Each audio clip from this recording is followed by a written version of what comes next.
to the latest on Russia and Ukraine. ما هو السيناريو المتوقع لأي عمل عسكري روسي محتمل؟ Ukrainian forces and Russian-backed rebels meant to deter Russian President Vladimir Putin from invading Ukraine. marnaba lagama yaabo inaan noqono sidii qaxootiga oo kale anagoo aslaan ka soo jeednaa mid ka mid ah wadamada ugu horumarsan adduunka. lagama yaabo inaan noqono dadku cadaama nolosha adduunyada yeelamayno in askarta Raashiyaanku ay noo awood sheegtaan.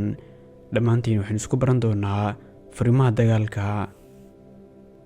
kuwani waa kudhigyada ay mar walba ku celceliyaan dumarka u dhashay dalka Ukraine xilli ay taagan tahay inuu qorxo dagaal weyne. marka loo eego duulaanka suurtagalka ee Ruushka, Ukraine sidii dib ugu soo cusboonaysiisay ciidankeeda ayna ugu soo dirtay dumar ka badan 100,000 oo hubeysan oo jooga afaafka hore dagaalka, mise waa mid qasab looga dhigay 100,000kaas ee dumarka ah. haddaba marka loo eego siduu xaalku u yahay iyo micnaha dhabta ah, waxay u dhexaysaa inay qasab tahay iyo inay tahay iska wax u qabso oo difaac dalkaaga. erayadani waxay ku jiraan qof walba oo ku sugan gudaha dalka Ukraine lab iyo dhadigba. bal ka waran haddii la dhisay ciidan kaliya loo baahdo xilliga waddanka uu galo xaalad adag, laakiin waa ciidan dhiiran una diyaar ah in iskaa wax u qabsay u difaacan dalkooda xilli waddankooda loogu hanjabayo in lala sim doono dhulka.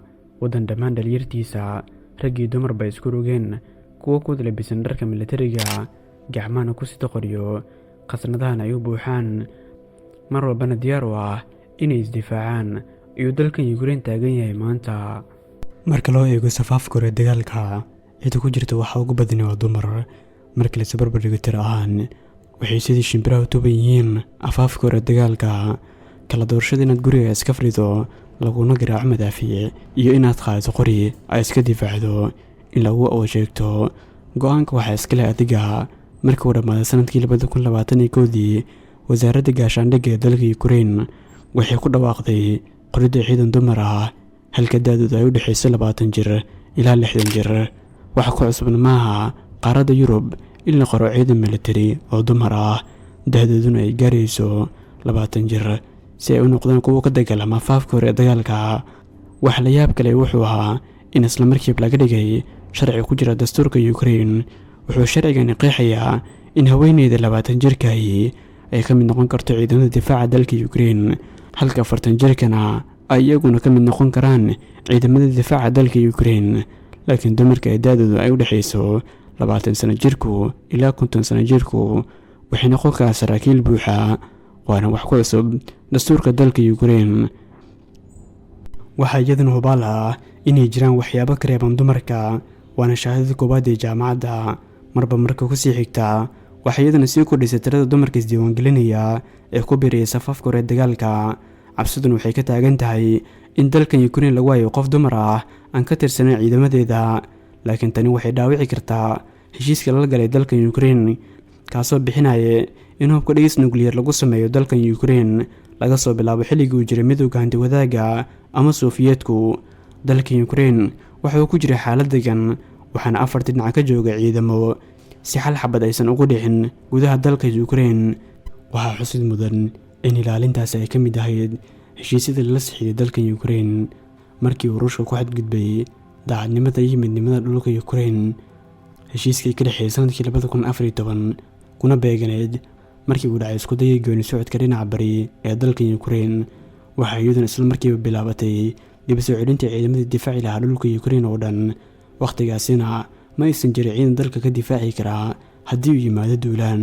dib u soo celinta ciidamada difaaci lahaa dalkan Ukraine waxaa si buuxda u taageeray wadamada qaaradda Yurub uguna horeeyay Mareykanku, waliba in labanlaab lagu sameeyo ciidankaasi. qarshaadkii ku baxay in la sameeyo ciidan difaaci kara Ukraine waxa uu kor u dhaafay $4 bilyan oo dollarka Mareykanka, waana qayb ka mid ah horumarinta ciidanka Ukraine. halka ciidamada dumarka ah ee waqtigaasi u jiray ciidanka Ukraine ay maanta 3 jeer ilaa 4 jeer ku soo labanlaabmayaan.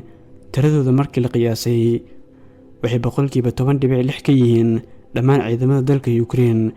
tani waxay iskor ku xidhay ciidamada dumarka ee ka tirsan dalka Ingiriiska. miisaaniyadda ciidanka dalka Ruushku waa 65% oo dollarka Mareykanka, qiyaas ahaan waa kan saddexaad ee ugu qarshaadka sareeya ee adduunka oo dhan. waa kaafii kala dheeri markii la isbarbardhig lagu sameeyo ciidamada Ruushku iyo kuwa Ukraine. markii loo eego tababarka ay qaataan ciidamada dumarka ee Ukraine waxaa loo dhaqmaa sidii ragga oo kale, waxayna la kulmaan cadaadisyo kala duwan iyo xaaladaha qaarkood oo ku adkaada.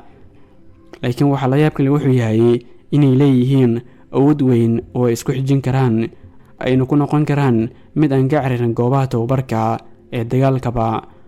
waxayna caan ku yihiin dulqaadka iyo dhabar adeega sida lagu sheegay warbixinooyin laga qoray.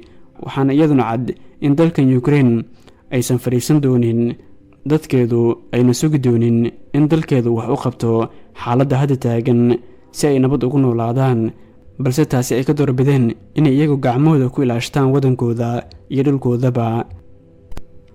ma xasuustaa burburkii ka dhacay dalka Jarmalka kadib dhicitaankii Hitler? dadkii ugu badan ay ka qayb qaadanayeen dib habeyntii lagu sameeyay dalku waxay ahaayeen dumar.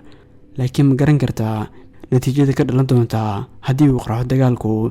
dumarka Ukraine ma waxay noqon doonaan kuwo ka soo horta furinta hore dagaalka, mise waxay noqon doonaan kuwa aan la liicin karin oo iska difaaca ciidanka Ruushka?